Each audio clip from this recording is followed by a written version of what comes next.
I'll cut all this out. She just says that. And I never do. I know. But it makes us like, more comfortable. Right. So then I say things and then she doesn't get it out anyway. Welcome to the Laughing Mystics, an unorthodox journey through the liturgical year with Laura Lewis Barr and Marcy Maderi. Well, here we are again. Very happy to be with you, Marcy. Happy to be with you, Laura. Yeah, for this 25th Sunday. So I have a question, as I promised. Oh. They're always going to be juicy questions. And here's the juicy question I came up with based on the readings. What are my attitudes toward authority, wealth, and the systems we live under? See, I give you three choices. What are my attitudes toward authority, wealth, and the systems we live under? Well, I think my laughter kind of gave my answer away with my attitude toward authority. I can have an oppositional nature. Ah. Yes. My husband and I were just joking about that for both of us, that, if somebody really tells us what to do, we want to do the opposite. And yet you work for the church that tells you what to do. I work for the church and do what I feel God is calling me to. I wrote a poem. I don't have it with me. It was published in an anthology of unruly Catholic feminists or something like that. And there's a line in there, that I'm restless in my pew. So it's like I'm here, and in some ways I'm not leaving because I'm stubborn. because I like a prophet, I don't want to put myself in that camp. First of all, it doesn't end well for prophets. And secondly, I don't have that strong of a voice, a prophetic voice, but just to gently nudge people and say, come on, let's think this through. Is this who we want to be? Is this where we really want to go? Who's not included? How can we change? So just to lovingly poke people. That sounds pretty prophetic to me. Well, sometimes a prophet's, like so strong and in your face, and yeah. And that's really not how I roll. Yeah. But just to poke people. Nice answer. How about you? Well, let me think now, because I didn't plan ahead. What are my attitudes? And we're inviting listeners to answer this too. What are my attitudes toward authority, wealth, and systems we live under? So when I was working on these readings, I really struggle with feelings of guilt around having stuff, around the wealth that we do have. And, it's all relative. It'd be easy for me to go, well, compared to a lot of people, we don't have that much. But compared to a lot of people, we have so much. And so I have an attitude of guilt around it. And I think in terms of the systems of capitalism, and I got this question partly from the book we read our readings from that asks to think about the systems that oppress. And my attitude is that I can feel hopeless against the system. And when the minute I say that, I go, no, it's not true. I know it is not true that, in fact, I just posted today a reflection on Teilhard's work that said, in the evolutionary process, the individual is key, toward pushing evolution in a certain direction, that the individual is key. And so in this moment, I have to remind myself of that as we stand up now. I mean, they're talking about Chicago possibly being a place that is going to get federal troops. And the minute I heard that, I'm like, I guess I'm going to be standing in the street with a sign in my voice, and I'm not really in the mood. But, Right. You got to do it. It's coming to my front door. Yes, and that each individual is essential. I'll be next to you. All right, on that happy note, let's go to the prophet Amos. Oh, yes, more joy. All right, I guess I'll read. Okay, you from read. Amos. Hear this, you who trample upon the needy and destroy the poor of the land. When will the new moon be over, you ask, that we may sell our grain, and the Sabbath, that we may display the wheat? We will diminish the ephah, add to the shekel, and fix our scales for cheating. We will buy the lowly for silver, and the poor for a pair of sandals. Even the refuse of the wheat we will sell. The Lord has sworn by the pride of Jacob, never will I forget a thing they have done. So my first husband was a musician and a songwriter, and he wrote a really powerful song on this exact reading. Wow. It's in CD form, so I don't know how to transfer that, but I'd love to share it with the listeners because it's so powerful, and he just had an amazing voice. So anyway, that's where this reading takes me. But you can feel the intensity of it.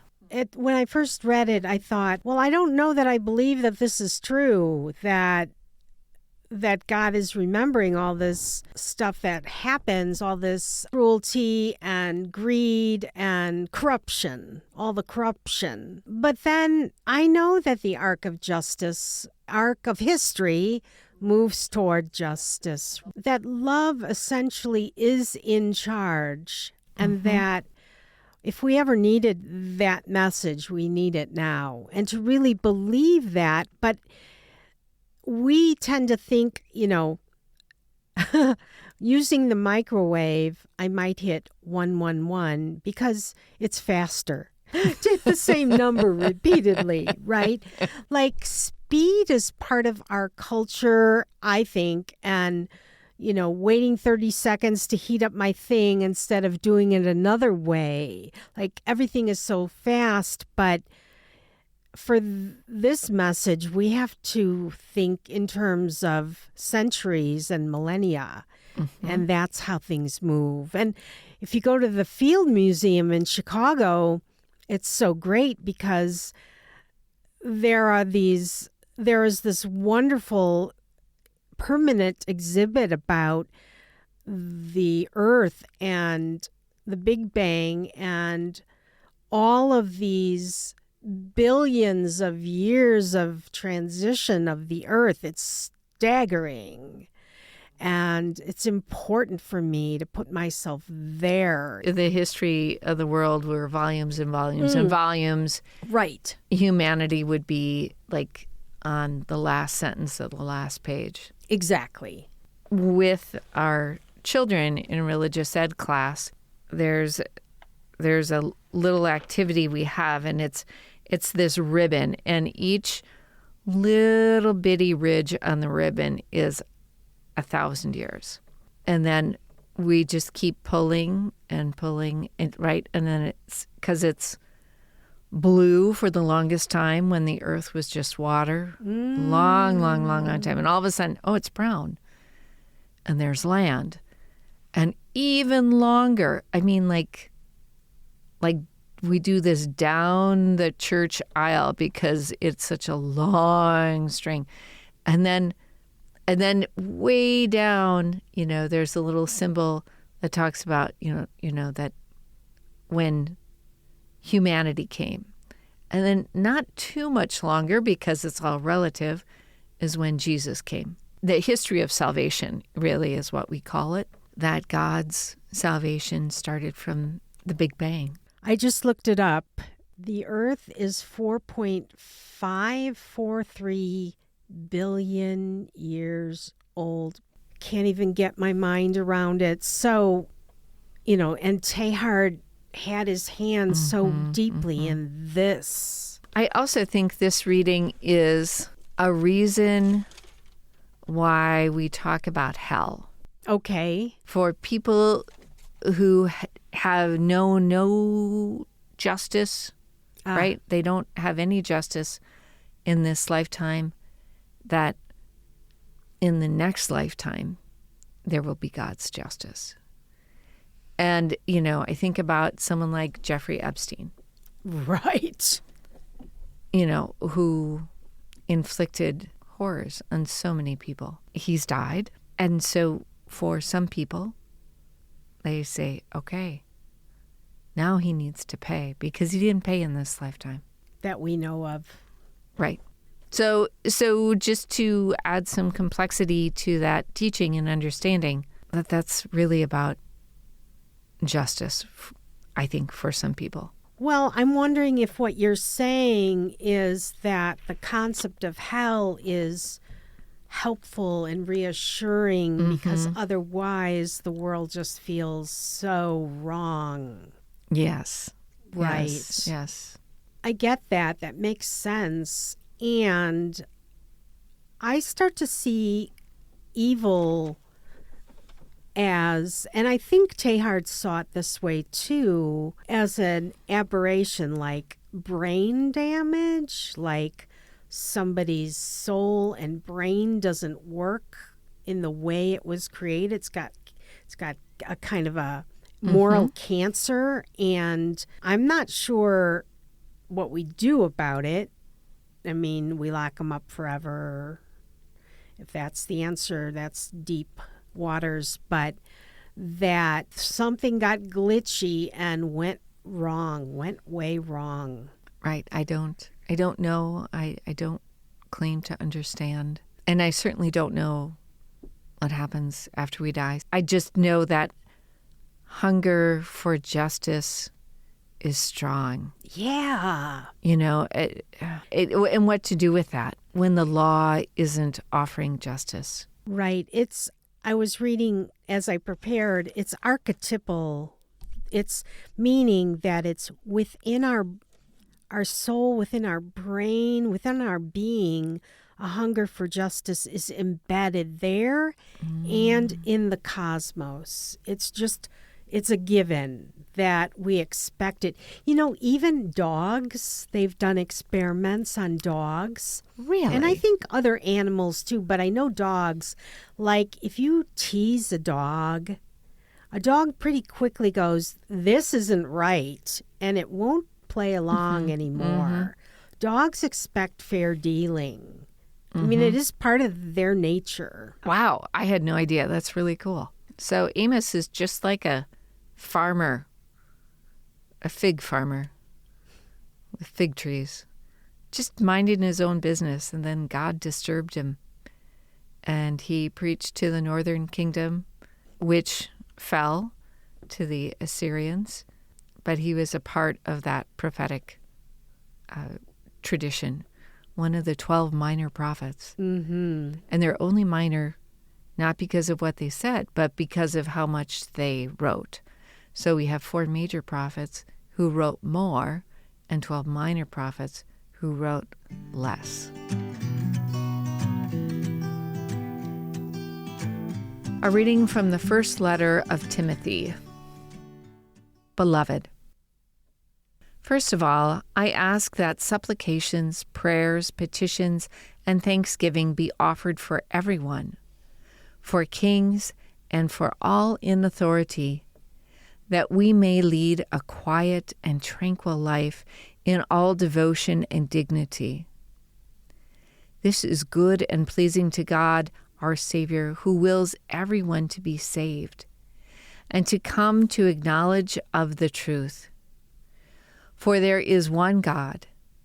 There is also one mediator between God and all people, the person Christ Jesus, who gave himself as ransom for all.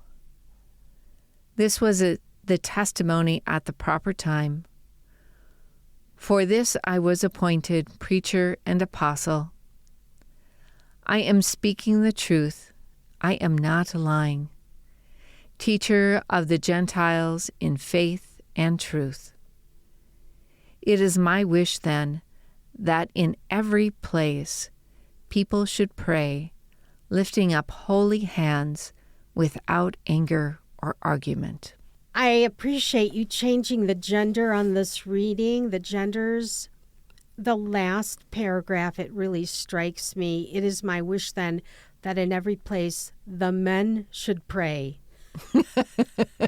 And the women don't need to pray? Right. Well, that's, 50 years ago, 100 years ago, whatever, when someone would say men, the reference was for everybody. Yeah. But that was 50 years ago. Yeah. I think we can get beyond that. And then also today we have gender non-binary people. So I do like to change those words to people, us, humans, and even Jesus, who was male in body. But the importance of that story is that God became human, not that God became specifically male. Yeah, I don't know why it just struck me this time. Usually it doesn't even bother me. I don't even. See, you're hanging around me more. Maybe. And it does really bother me. Yeah, my first husband, Earl, was at a conference, and for one prayer service of the whole thing, just one prayer service, they only used feminine pronouns for God. Yeah. And then they talked about it, like, how did that feel? And the guys are like, that was terrible, blah, blah, blah, blah. for one small prayer service of a conference in a church where we use predominantly male language for God. I love that story. I wish we would do that more.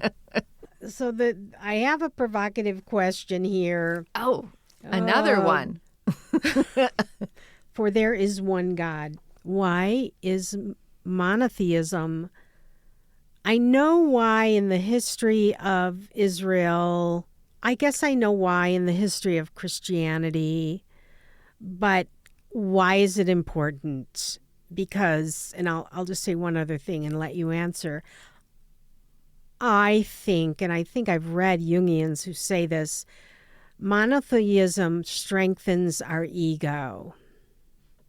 Because we relate to a single God, and so that ego inside of me relates, as opposed to the disorienting of many gods. Why one God? Is important. I'll cut all this out. She just says that. And I never do. I know. But it makes us like, more comfortable. Right. So then I say things and then she doesn't get it out anyway. For me, one God is there's that unity, that clarity. Yeah. And yeah.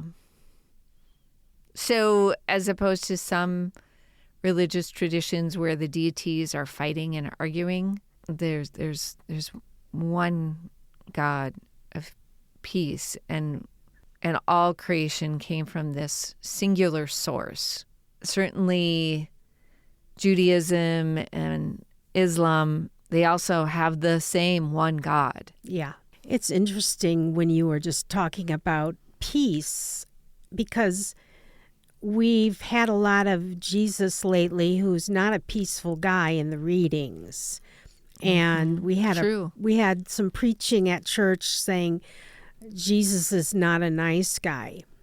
And sometimes he is and sometimes he isn't. And I think one way to think about multiple gods is it is a way to dramatize the different aspects of ourselves and the different aspects of God. because again, and it's taken me a long time to get to this place, and it's a little scary to talk about. I was scolded by someone not too long ago for talking about a Hindu goddess, but I think the militant Jesus, the peaceful Jesus, the temple destroying Jesus, we could personify them differently if we wanted to, because otherwise, do I just lean into the one image of Jesus that is my favorite? Gotta think about that. But would we have multiple Jesuses then? I'm just saying that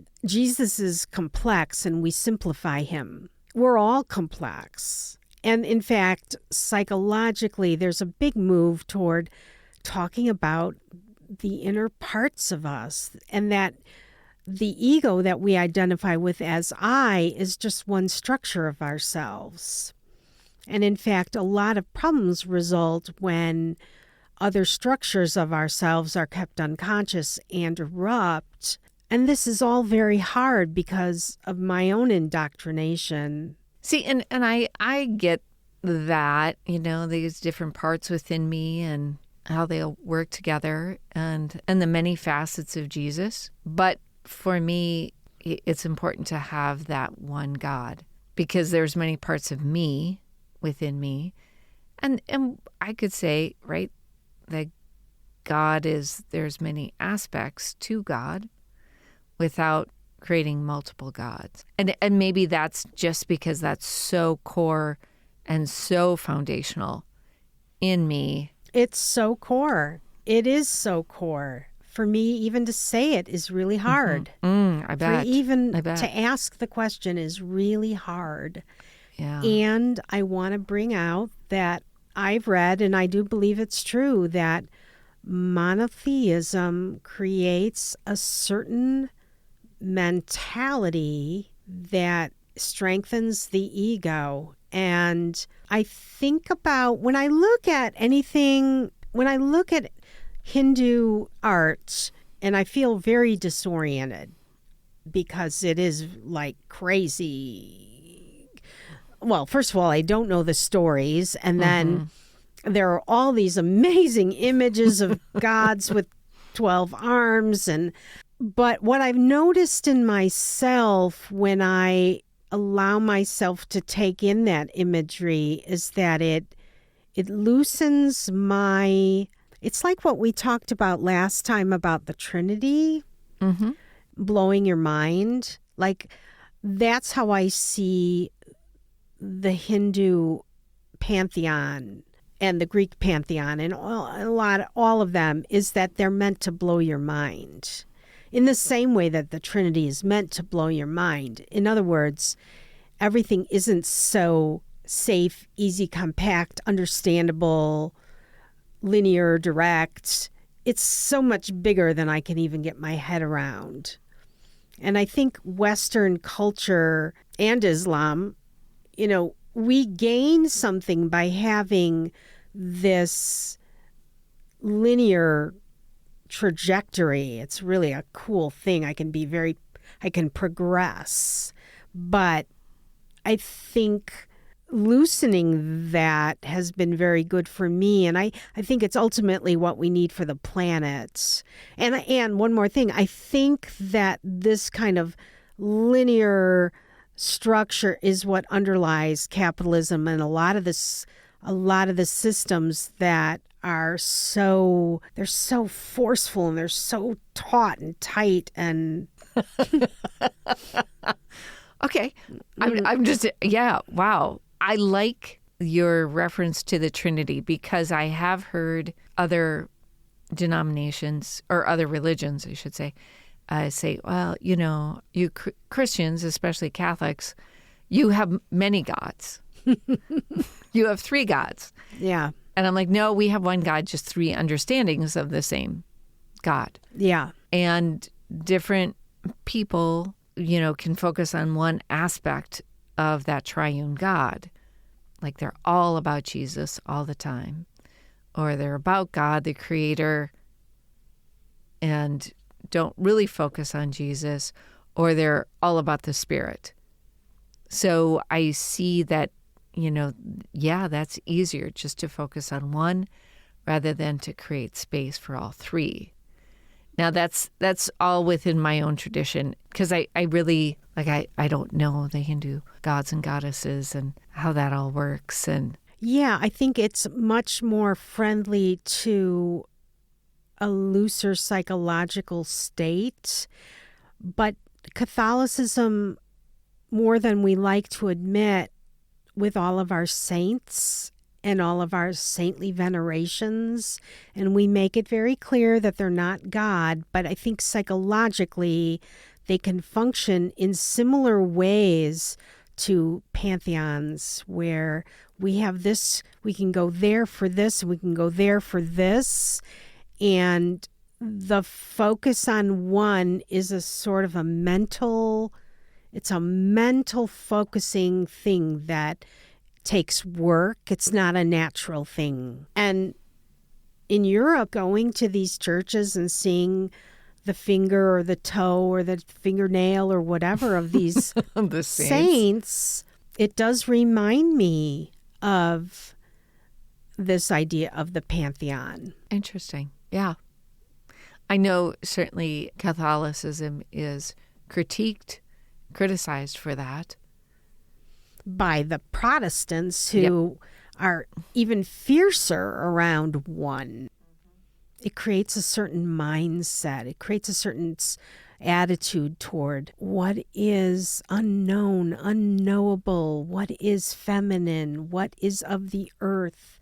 I think it privileges masculine, it privileges progress. Yeah, and I like Community of the Saints, that teaching, because then holiness, sacredness isn't reserved for something other, that we are all a part of that sacred story. Yeah. And that we all embody holiness within us. And if I keep all this in, I want to thank the listeners for just allowing a kind of another point of view to just be in the space. Well, and to notice, as I have been, when do I get uncomfortable? And why do I get uncomfortable?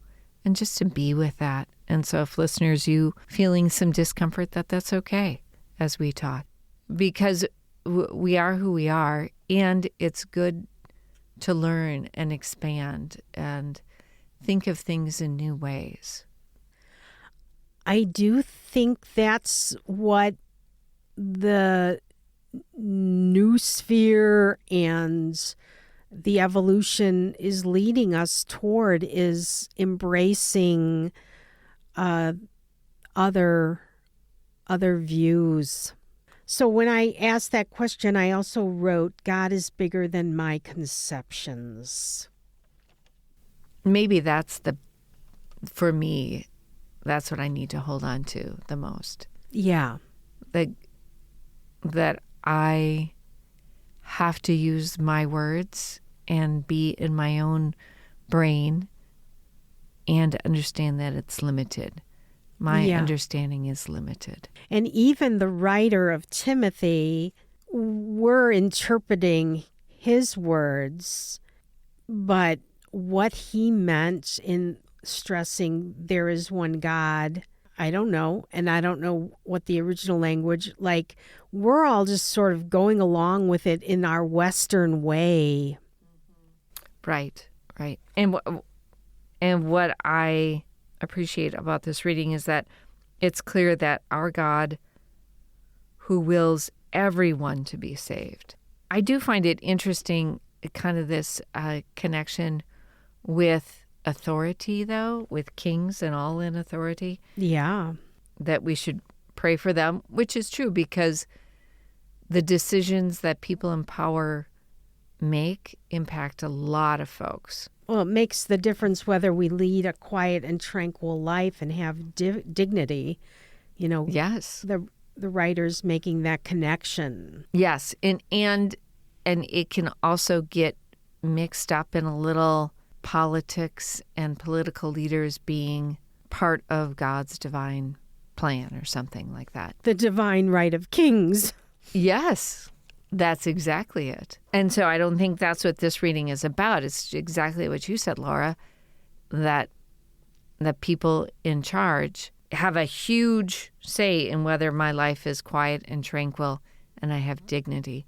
I think of the folks in Gaza, there's leaders who have made decisions that their life is not peaceful and quiet and tranquil, or that they even have food and water. Right. I'm just thinking about, though, that this book is talking about systems too. And so this second reading doesn't question the system at all. And it's kind of a give to Caesar what is Caesar kind of thing. Yes. And there are times for that, of course. Yes, and there are times to stand with our sign and shout. Right. A reading from the Gospel of Luke. Jesus said to his disciples, "A rich man had a steward who was reported to him for squandering his property. He summoned him and said, 'What is this I hear about you? Prepare a full account of your stewardship, because you can no longer be my steward.' The steward said to himself, 'What shall I do now that my master is taking the position of steward away from me? I am not strong enough to dig, and I am ashamed to beg. I know what I shall do so that when I am removed from the stewardship, they may welcome me into their homes.' He called in his master's debtors one by one. To the first he said, 'How much do you owe my master?' He replied, 100 measures of olive oil. He said to him, 'Here is your promissory note. Sit down and quickly write one for 50. Then to another steward he said, 'And you, how much do you owe?' He replied, 100 cores of wheat. The steward said to him, 'Here is your promissory note. Write one for 80. And the master commended that dishonest steward for acting prudently. For the children of this world are more prudent in dealing with their own generation than are the children of light. I tell you, make friends for yourselves with dishonest wealth, so that when it fails, you will be welcomed into eternal dwellings. The person who is trustworthy in very small matters is also trustworthy in great ones. And the person who is dishonest in very small matters is also dishonest in great ones. If, therefore, you are not trustworthy with dishonest wealth, who will trust you with the true wealth? If you are not trustworthy with what belongs to another, who will give you what is yours? No servant can serve two masters. He will either hate one and love the other, or be devoted to one and despise the other. You cannot serve both God and mammon." Oh my gosh. A very, very, very, very hard, paradoxical, confusing reading. Amen. Yeah, like, all right, the last line, that's clear. We get that part. Yes. And when I've heard people preach on this, that's what they preach about. Or even like people who are trustworthy in small matters or trustworthy in great ones. Yep. And the fact that the master commended the dishonest steward for acting prudently. So, okay, I would paraphrase that like, and I think I might have heard it read this way, that the master has to admire the intelligence, the conniving intelligence. The moxie. Yeah, of the steward who figures it out. He's not just going to be passive. He's going to figure out a way. So he's a little conniving genius. And the master admires that, commends it. And so where I go to with this is, and There was, I'm trying to remember, maybe you know the name of the psychologist who created levels of ethical, the evolution of ethics in a person or a child, Kohlberg. And so, like breaking certain laws, going against systems can be a lot more ethical than going along and obeying bad laws, right? And that's not what we're talking about here, but we are talking about being trustworthy. I've been reading plays, and I read a play about Bonhoeffer. Oh, yes. And he tried to kill Hitler. Bonhoeffer did. Okay, that's what happens in the play. And so the play is very cool because it takes him a while to come to feel like that is the ethical thing to do. And of course, if we are going to discuss this play, I think it's a really juicy question. What is the ethical thing to do in this situation? And so to be trustworthy or to be ethical is not always straightforward. No, it's not. And I think Jesus makes it clear at the end that what is straightforward is that you cannot serve both masters. So if you serve the money god, if you serve the goal for money at all costs, you can live a very ethical looking life, but you're not.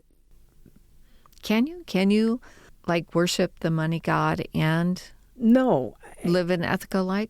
I don't think so. Well, it's dishonest wealth in terms of this reading. So that's what's so confusing about it. He does praise the dishonest wealth, and which I consider capitalism, the system, the fact that we can have wealth at the expense of other people. He's saying, how can you do something bigger than that if you can't even do that? I also see it as him praising the forethought. And so even though the motivation is selfish, he's a thief. Well, for his own interest, right? Right. He is showing that he can think ahead and plan. Okay. Is Jesus saying then, like, we all should be thinking ahead and planning, and not just for our own benefit, but for the benefit of others? Like, you have to be able to do it for yourself before you can do it for the world. We are doing backflips here. Oh, aren't we though? Because this is right. How do you make sense I of think this? about white collar crime, and that's kind of what this steward is doing. And you think about the cleverness of people behind Enron or more current things, where you gotta, on some level, admire their creativity as they rob from the world. But what I get from this reading is that that's just like the model, not this is great unto itself, but how can you work for big causes if you can't do this small thing for your own self-interest? Well, if we're gonna say we're admiring creativity, moxie, figuring out ways to work around obstacles, but that is the backflip we're doing here, because make friends for yourself with the dishonest wealth. It's, if a person lies about small things, chances are they're lying about big things too. Of course. Right? That's kind of, if someone does something good when no one's looking, or a small thing, that's an indication of their character for big things, right? So I don't. But those lines just, and the parable, there's something here we're not getting yet, because they don't seem to go along. Okay, this is what my commentary says, and it's from my workbook for lectors, gospel readers, and proclaimers. It is important to keep in mind that Jesus is not advocating dishonest practices with this parable. Instead, he is highlighting the shrewdness of the steward. As Christians, we should exhibit this same level of shrewdness in pursuing our holiness. Part of this shrewdness includes knowing that cheating others or God will not lead to a holy life. Rather, we should act in ways that will make us holy. Yeah, that does seem to track.